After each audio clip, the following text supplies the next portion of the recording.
अस्सलाम वालेकुम स्टूडेंट। आज हमारा लेक्चर नंबर 12 है, 9th केमिस्ट्री का, चैप्टर नंबर 6 हमारा सॉल्यूशन। आज जो हमने पढ़ना है वह कंसंट्रेशन यूनिट।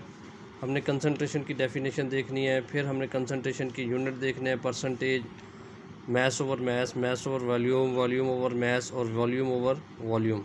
हमने इसको देखना है, फिर इनके यूनिट्स देखने हैं, इनकी एग्जांपल देखनी है। तो सबसे पहले आप लोग अपने जहन में लेकर आएँ जो हम ऑलरेडी पढ़ चुके हैं, सॉल्यूट और सॉल्वेंट। उनके बनाने से सॉल्यूट की हमेशा लेज़र अमाउंट में होता है और जो है सॉल्वेंट वो ग्रेटर अमाउंट में होता है, लार्ज अमाउंट में होता है। दोनों को मिलाने से जो है सॉल्यूशन बनता है। तो अब हमने जो देखना है वो कंसंट्रेशन यूनिट में कंसंट्रेशन की डेफिनेशन कि को क्या प्रोपोर्शन है, क्या रेशो है सॉल्यूट की और सॉल्वेंट की या सॉल्यूशन की। तो हम इसको देखते हैं। सबसे पहले हम इसकी डेफिनेशन देखेंगे और फिर जो हमें जो है इसकी यूनिट देखना शुरू करेंगे।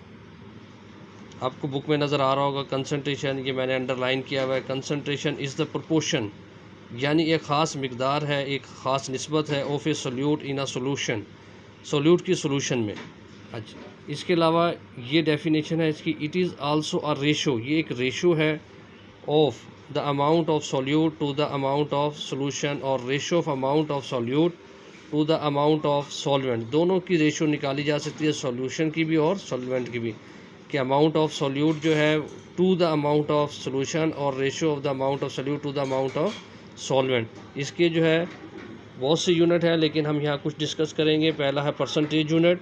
परसेंटेज यूनिट जो है वो उसमें हम देखेंगे कि परसेंटेज के 100% में से कितने परसेंट जो है इसमें सॉल्यूट प्रेजेंट है। तो हम देखते हैं percentage unit of concentration refer to the percentage of solute present in a solution. The percentage of solute can be express by mass और बाई वॉल्यूम। वॉल्यूम और मैस दोनों में से रिप्रेजेंट किया जा सकता है। फर्स्ट ऑफ ऑल हम देखते हैं इसको परसेंटेज मैस ओवर मैस या percentage mass M over M. तो हम इसको देखते हैं। इसका मतलब ये कि दोनों चीज़ों को हमने मैस में लेना है, ग्राम्स में लेना है। जो सॉल्यूट होगा वो भी ग्राम्स में होगा और जो सॉल्वेंट या सोल्यूशन होगा वो भी ग्राम में होगा। It is the number of gram of solute in 100 grams of solution. For example, 10% mass over mass sugar solution means that 10 gram of solution is dissolved in 90 gram of water to make 100 gram of solution। जब लिखा होता है कि आपने देखा कि 10 gram of sugar 10% mass over mass, कि इसका मतलब है कि टोटल मैस 100 है, उसमें से 10 ग्राम जो है 10% जो है वो सोल्यूट है। अब कैलकुलेशन, अगर हम इसे कैलकुलेट करना चाहें, calculation of the ratio is carried out by using the following formula: percentage mass over mass, mass of the solute gram में, mass of the solute gram में, और plus mass of the solvent into 100। ये जो दोनों mess of solute gram में और mass of solvent ग्राम में, mass of solution भी बनता है, क्योंकि हमें पता है सोल्यूट और सॉल्वेंट को मिलाने से सोल्यूशन बनता है। तो हम इससे इस तरह भी लिख सकते हैं, mess of solute in gram, mass of solution into 100। ये 100 जो है परसेंटेज निकालेगी।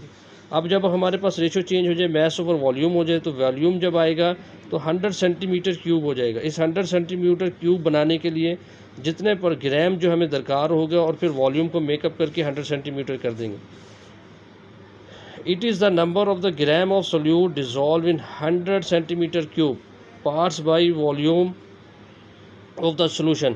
For example, 10% mass or volume sugar solution concentration 10 gram of sugar in 100 centimeter cube of solution. The exact volume of the solvent is not mentioned or it is not known.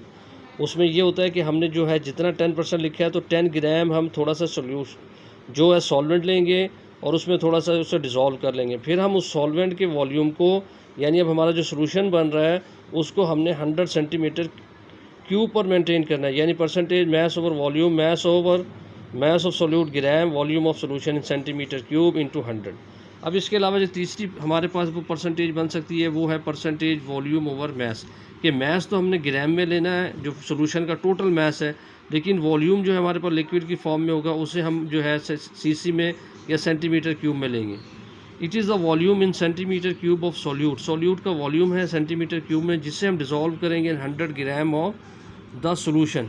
उसकी example है, for example 10% volume over mass alcohol solution in water means 10 centimetre of alcohol is dissolve in unknown volume of water so that the total mass of the solution in 100 gram. In such solution, the mass of the solution is under concentration. Total volume of the solution is not considered.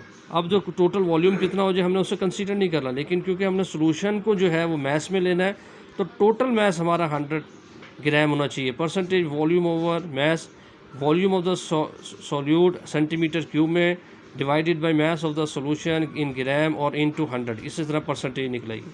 इसके बाद चौथी possibility हमारे पास जो percentage volume over volume, percentage volume over volume. अब ये जो आपका ये वाला क्वेश्चन, इसका पूरा आंसर ये आपके जो है बुक का शॉर्ट क्वेश्चन नंबर 12 का आंसर भी है और बोर्ड में भी कभी कभी आता है. It is the volume in centimetre cube of A solute dissolve in 100 centimetre of the solution. For example 30% alcohol solution mean 30 centimetre cube of alcohol dissolve in sufficient amount of water so that total volume of the solution become 100 centimetre cube. जहाँ हम नीचे इसमें देखेंगे V over V तो नीचे volume है तो हमने से 100 सेंटीमीटर क्यूब तक लाना है. Percentage volume over volume, volume over solute centimetre cube divided by volume of solution centimetre cube into 100. यहाँ तक आपका जो है ये 12 शॉर्ट क्वेश्चन नंबर 12 है. इन सबको अच्छी तरह पढ़िए. और दो चीज़ें होती हैं, मैस और वॉल्यूम. अब हमारे पास अगर जो चीज़ नीचे होगी डिवाइडेड बाई की फॉर्म में होगी उसको वहाँ तक मेंटेन करना. अगर मैस होगा तो वो 100 में मेंटेन करना होगा. ग्राम में अगर वॉल्यूम होगा तो 100 सेंटीमीटर क्यूब में उसे मेंटेन करना होगा. ये सारी ये जो है आप इसे याद करें और फिर जो है ना इसकी जो है एप्लीकेशन हम बाद में देखेंगे.